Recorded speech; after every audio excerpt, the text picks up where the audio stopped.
मैं अभिनंदन पांडे आज नए टॉपिक के साथ वैद्युत द्विध्रुव एवं वैद्युत द्विध्रुव का आगमन। इसी के साथ साथ हम अक्षीय और निरक्षीय स्थिति में वैद्युत क्षेत्र की तीव्रता की गणना करेंगे कि वैद्युत द्विध्रुव ऐसा निकाय है जिसमें दो बराबर परंतु विपरीत प्रकृति के बिंदु आवेश एक दूसरे से अत्यंत अल्प दूरी पर स्थित हों।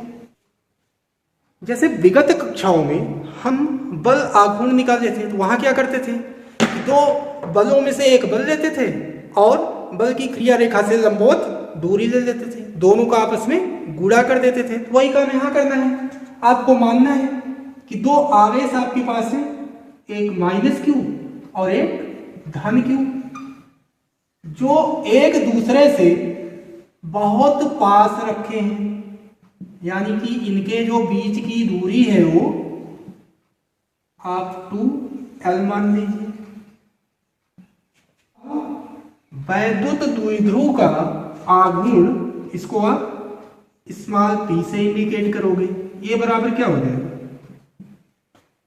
हमने कहा कि दोनों आवेशों में से एक आवेश और इसके बीच की दूरी का गुणनफल है वैद्युत द्विध्रुव आघूर्ण। तो आवेश हम एक लेते हैं Q और दूरी कितनी 2L। अब आप बीजगणित का नियम जानते हैं कि अंक आप पहले रखते हैं, अक्षर को बाद में रख देते हैं। ये बन जाएगा P बराबर 2QL। मात्रक कैसे निकालोगे भाई, आवेश और दूरी का गुणनफल है, आवेश का मात्रक गुणे दूरी का मात्रक। आवेश का मात्रक क्या होता है, कूलॉम होता है, और दूरी का मात्रक मीटर होता है। विमा हमको निकालना हो डायमेंशन, तब क्या करेंगे, आवेश की विमा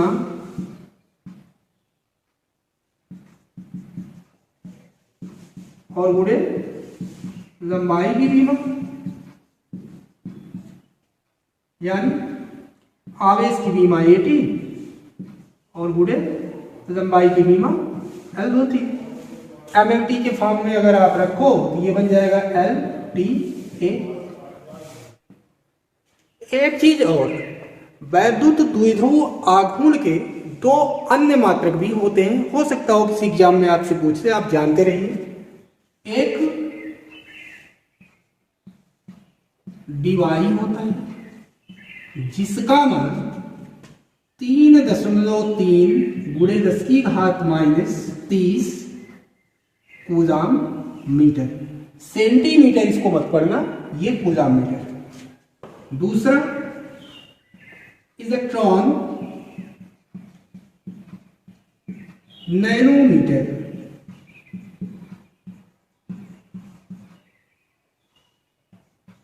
इसको शॉर्ट में हम ENM भी प्रदर्शित करते हैं। या एक इलेक्ट्रॉन नैनोमीटर बराबर 1.6 गुणे 10 की घात -28 कूलॉम मीटर होता है। यहां भी आप एक लगा दीजिएगा। एक डिवाई बराबर 3.3 गुणे 10 की घात -3 कूलॉम मीटर, और एक इलेक्ट्रॉन नैनोमीटर बराबर 1.6 गुणे 10 की घात -28 कूलॉम मीटर। वैद्युत द्विध्रुव का आघूर्ण एक सदिश राशि होती है, और सदिश है तो इसके पास दिशा भी होगी। दिशा कैसे हम बताएं, दिशा ऋण आवेश से धन आवेश की तरफ इस द्विध्रुव के अक्ष के ही अनुदिश होती है। ये इसकी दिशा होगी। इसके अगर उदाहरण आपसे पूछे जाए, उदाहरण आप किनको बताओगे, कई सारे आप बता सकते हो।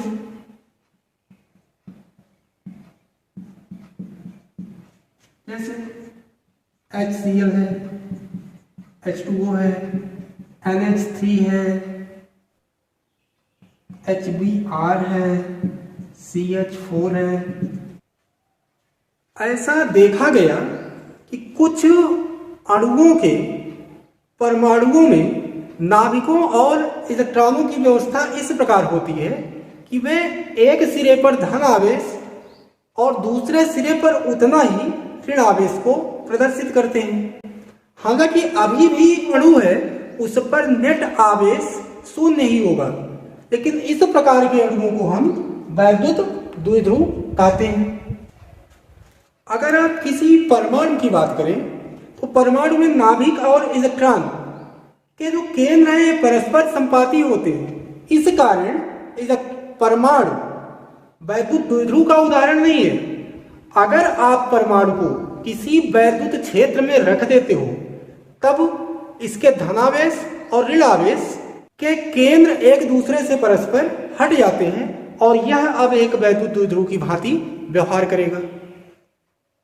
अब हमें वैद्युत द्विध्रुव के कारण क्षेत्र की तीव्रता ज्ञात करनी है। अगला टॉपिक हमारा वैद्युत द्विध्रुव के कारण वैद्युत क्षेत्र की तीव्रता, intensity of electric field due to an electric dipole. यह जो किसी वैद्युत द्विध्रुव के कारण उत्पन्न क्षेत्र की किसी बिंदु पर तीव्रता होती है, वह द्विध्रुव के जो आवेश आपके हैं -q और धन q, इनके द्वारा उसी बिंदु पर उत्पन्न तीव्रताओं के सदिश योग के बराबर होती है। हम मान लेते हैं कोई बिंदु यहाँ P है, इस पर हमें अब वैद्युत क्षेत्र की तीव्रता ज्ञात करनी है। इससे हम मानते हैं कि E1 उत्पन्न हो रही है, या इस बिंदु पर इससे E2 उत्पन्न हो रही है। तो इसी E1 और E2 का जो सदिश योग होगा वह इस बिंदु P पर तीव्रता होगी। यहां पर अब दो विशेष स्थितियां हैं।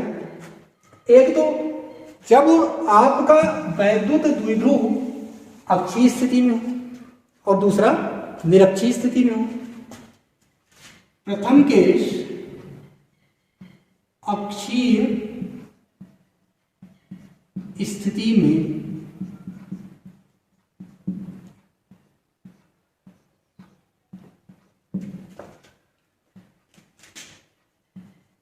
इन ऑन पोजीशन,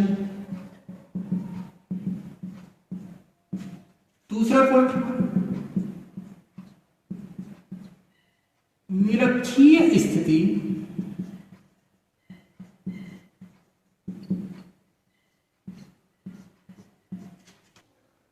अक्षीय स्थिति में वैद्युत क्षेत्र की तीव्रता ज्ञात करने के लिए हम मानते हैं कि हमारे पास कोई एक वैद्युत द्विध्रुव है। वैद्युत द्विध्रुव है तो उसके पास दो समान परंतु विपरीत आवेश आप बना लीजिए।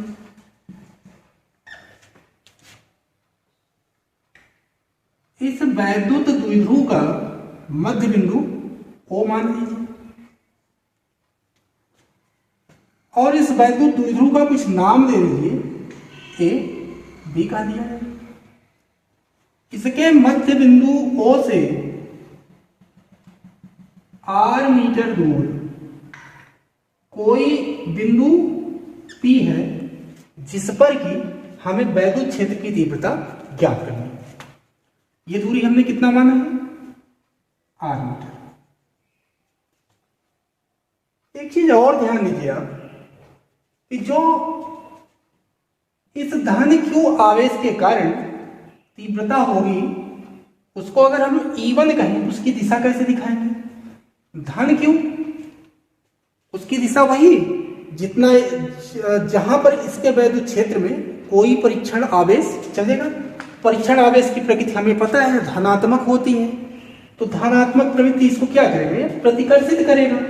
यानी कि जो धन Q आवेश के कारण उत्पन्न तीव्रता होगी E1, उसकी दिशा इधर होगी। इधर का मतलब B P की तरफ। आप यहां लिख दीजिए BP की तरफ। सेम इसी तरह ऋण Q आवेश के कारण उत्पन्न तीव्रता अगर E1 हो, E2 हो तो E2 की दिशा इधर होगी। क्यों होगी? क्योंकि ये ऋण है, ये धन आवेश को अपनी तरफ आकर्षित करेगा। तो धन आवेश अगर यहाँ रखोगे तो इस दिशा में गति करेगा, इस नाते दिशा हमने ये दिखा दिया। और इसकी दिशा किधर होगी, P से A की तरफ आ रहा है, तो आप लिखिएगा P से A की ओर।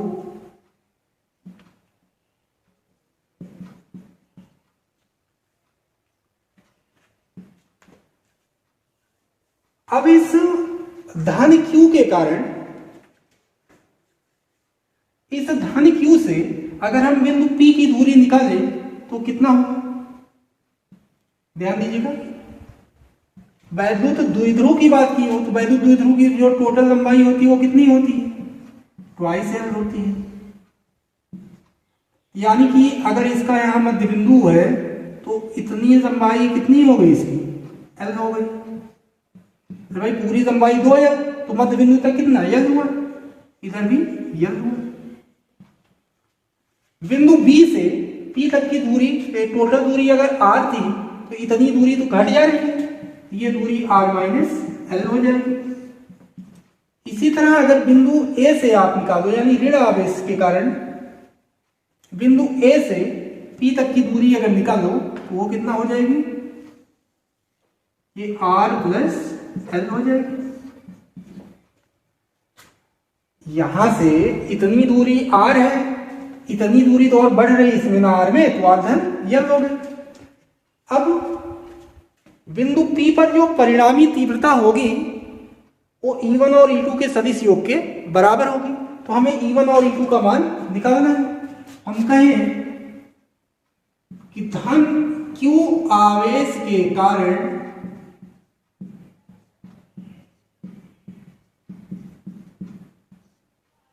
बिंदु P पर उत्पन्न तीव्रता E1 बराबर, E1 का मान क्या होगा, आवेश और बटे दूरी का वर्ग, ये हम पीछे निकाल चुके हैं। अर्थात 1/4 पाई एप्सिलॉन नॉट के, अगर ये वैद्युत द्विध्रुव किसी माध्यम में, ऐसे माध्यम में रखा हो जिसका परावैद्युतांक K हो, तब Q upon R minus L का होल स्क्वायर। ठीक इसी तरह ऋण Q आवेश के कारण बिंदु P पर जो तीव्रता होगी E2, उसका मान क्या होगा, 1/4 pi epsilon not K Q upon R plus L का होल स्क्वायर। अच्छा, दिशा अगर दिखाना चाहो तो यहां आप दिखा सकते हो कि E1 की दिशा किधर जा रही है, B से P की तरफ जा रही है, यहां लिख देना B से P की ओर। और ठीक इसी तरह E2 की दिशा कहां आ रही है, बिंदु P से A की ओर आ रही है, तो P से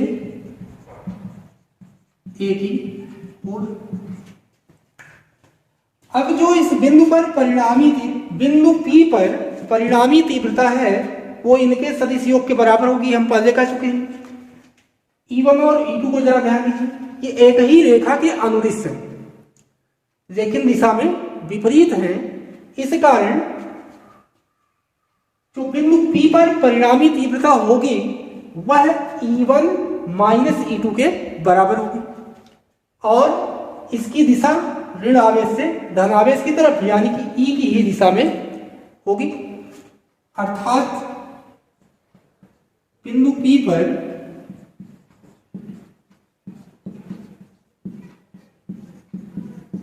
परिणामी तीव्रता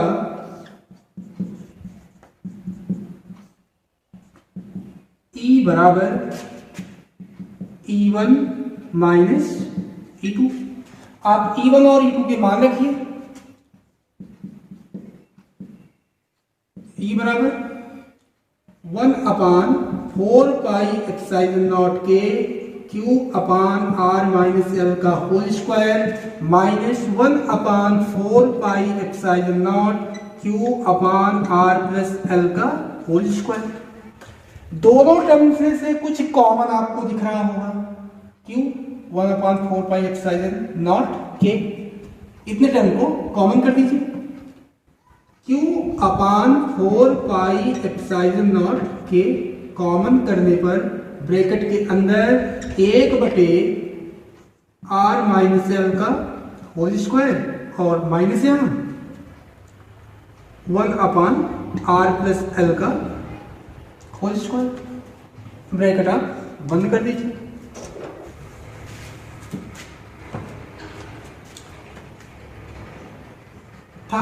E बराबर 1/4πε0 k 1/r-l का होल स्क्वायर माइनस 1/r+l का होल स्क्वायर। इन दोनों का लाशा। अगर आपको लाशा लेना नहीं आता है तो कोई बात नहीं, आप इसका गुणा इधर कर दीजिए, इसका गुणा इधर कर दीजिए और इन दोनों का आपस में गुणा कर दीजिए। Q/4πε0 k यहाँ कितना आ जाएगा? r+l का होल स्क्वायर माइनस r-l का होल स्क्वायर और पूरे का बटे r-l का होल स्क्वायर इंटू r+l का होल स्क्वायर। इसको कैसे करें? एक ब्रैकेट में a माइनस बी, दूसरे में a प्लस बी, तो a square minus B square हो जाएगा। और इसका हमें इसको एक्सपेंड करना पड़ेगा।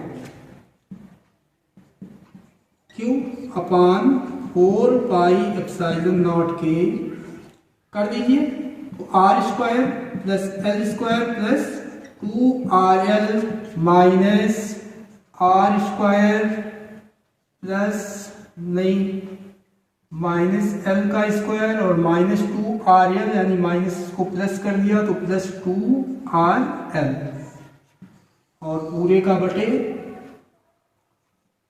r² माइनस l² पूरे की घात 2। यहाँ माइनस l² से al² माइनस r² से ar² कट जाएगा। आपके पास बचेगा Q के साथ में 2rl और 2rl 2 4rl अपान 4πε0 k और बटे में r² माइनस l² का स्क्वायर हो तो जाना चाहिए। इधर यहां कर रहे हैं E बराबर, जरा ध्यान दीजिए, ये 4 को हम पहले रख दें, 4 Q L और R बटे में 4πε0 k और r² माइनस l² का स्क्वायर। अच्छा, कुछ लोग क्या कर देते हैं कि इस 4 को इस 4 से काट देते हैं। ये नहीं हमको करना है अभी, बल्कि क्या करें हमको करना है, इसको हम लिख सकते हैं 2 गुणे 2, 4 को लिख सकते हैं 2 गुणे 2 Q L इंटू R और अब पूरे का बटे 4πε0 k और यहाँ पर r² माइनस l² का होल स्क्वायर। भैया ये 2QL किसका मान है? वैद्युत द्विध्रुव के आघूर्ण का मान। उल्टा करके आप यहाँ पुट कर दो, अर्थात 1/4πε0 ट्वाइस P अपान r² माइनस l² का होल स्क्वायर। अब अगर आप मानिए कि बिंदु P या R, जो बिंदु P है, इसकी दूरी वैद्युत द्विध्रुव से बहुत ज्यादा है, यानी कि R बहुत ज्यादा है, R बहुत बड़ा है, किसके करस्पॉन्ड में? L के करस्पॉन्ड में। तो अगर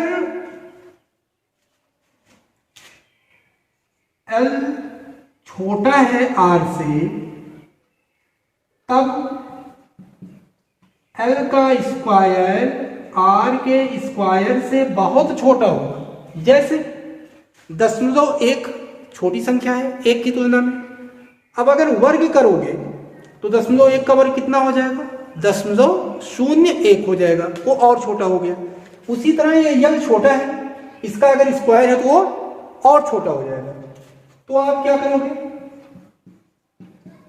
एल स्क्वायर को नगण्य मानने पर, नगण्य मानने दोगे तो क्या बन जाएगा? ई बराबर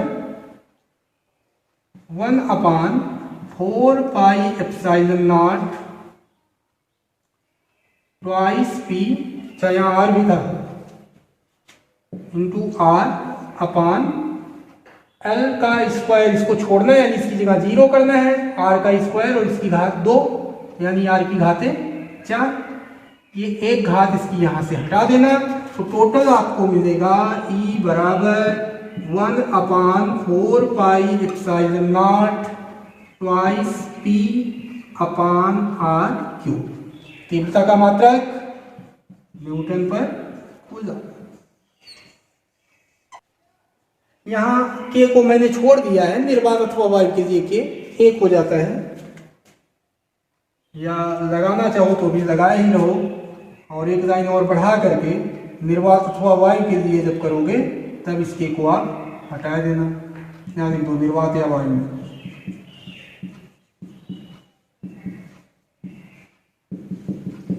के बराबर 1, तब इतना माना जाएगा। ट्वाइस